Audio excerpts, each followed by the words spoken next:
Someone once said that Liebman could run a small country by himself.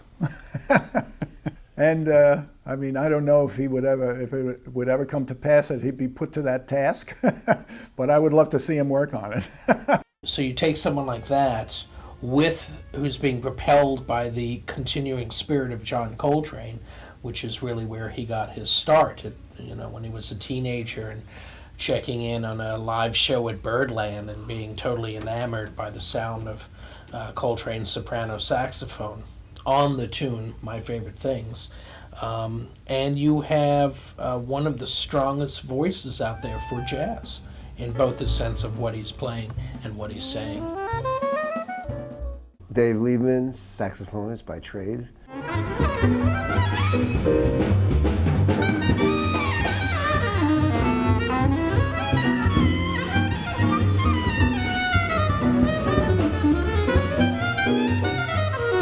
It's just amazing. I've watched him grow in all these different directions, and it's just incredible. He sets his mind to something, and he sets a straight line, and he'll reach whatever he sets his mind to do.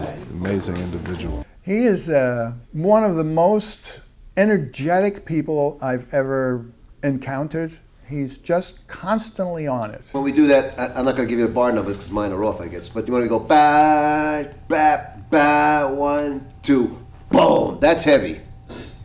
And he has this incredible spiritual message that he conveys, both in what he plays, and also he has this incredible talent at speaking about jazz and improvised music in general.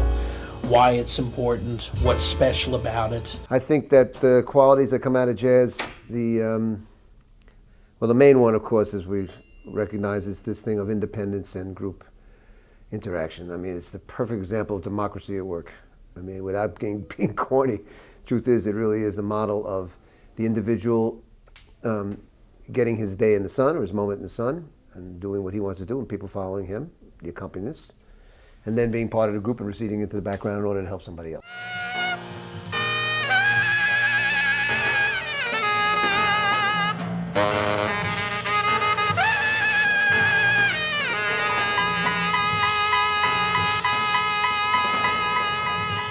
In terms of the way that your music keeps changing, do you consciously seek out different directions, or do they just evolve organically? I don't want to repeat, and I don't want to do what somebody else did. I mean, I do think about it. I do. I mean, it's almost sitting down and saying, this has been done, don't do it that way. There's the repertoire, there's your adaptation of standard repertoire, and, then there's the offshoots of that. I mean, to me, I do try to think about it. I think it may be difficult for a listener or whatever audience I have to understand and follow, but I'm really trying to I like playing differently, at least for recording. See, to me, recording is a book. It's a novel. It's a poem. It's you're a writer. It's my next novel. And they're framed in time by the recording, not by what you play tonight. That's live. That's a different thing. Playing live is different. That's working on your technique, working on the art, working on the way you play. But doing a record is like, this is my statement for January 1998, or whatever it is. Here it is. And I feel that, you should think about that. I think you should be conscious of it. I think you should frame it. I think it should be something that's a conscious effort to be unique and has a thing, something you believe in that's unique and not to be repeated, if you can. If you can. That's the deal. That's a hard one.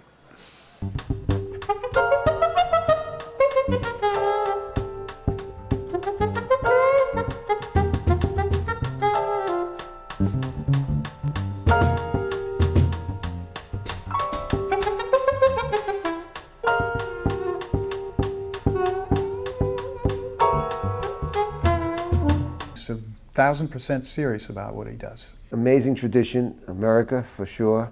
Melting pot music couldn't have happened anywhere else, only where people came all together in this very city where we're sitting, and worked its way up the river and then to New York City and all around the world. And if it was only for that reason, it's really the music of the 20th century in a lot of ways. Yeah, it's a 63,000. Okay.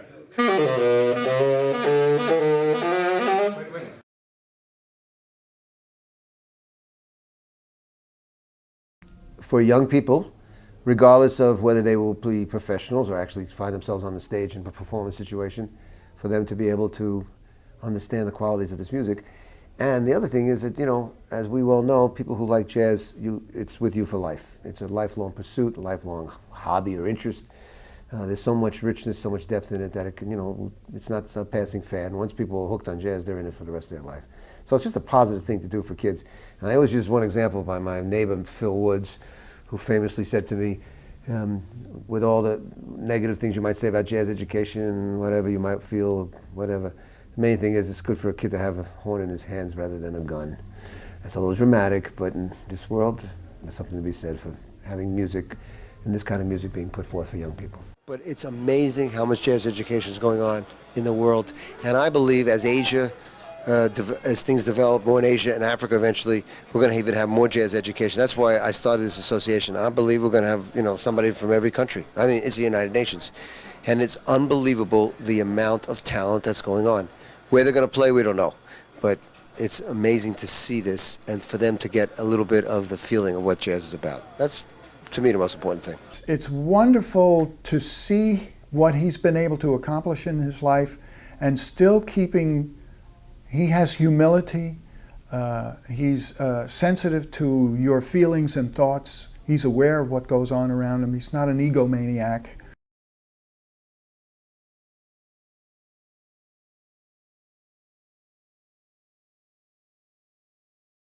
There's two things that I think that's me getting the award represent. One is a recognition that the 70s wasn't completely a wasteland.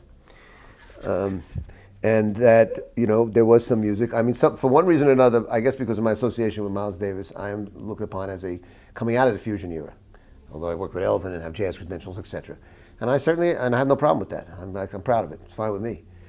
That era has met with little disrepute in the history of jazz criticism.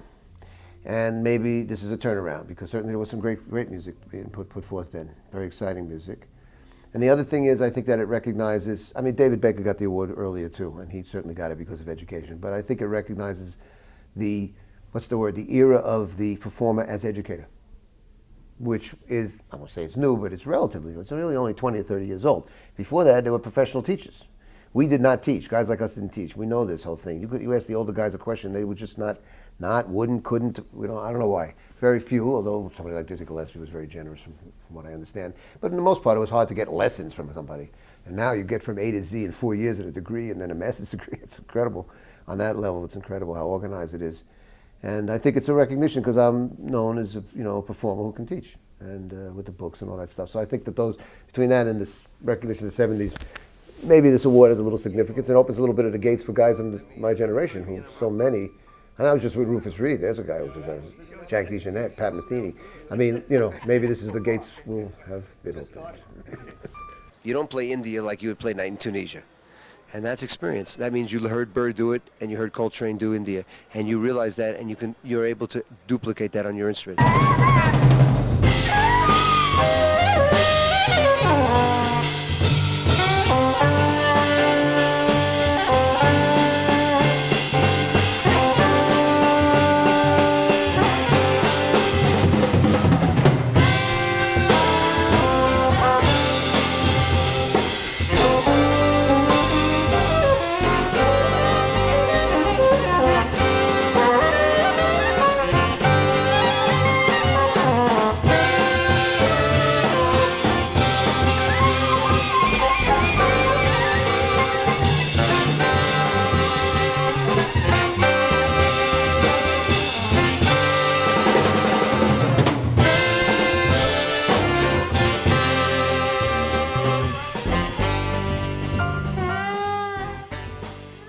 I think that as people discover jazz, they're going to say, what a great art, freedom, expression, individuality. I mean, it's a natural. And I think we're into the stage of proselytizing, spreading it, educating. I believe that's the stage. I mean, the masses, as we're playing tonight, the masses have done they've done their work, and it's our job to spread that work.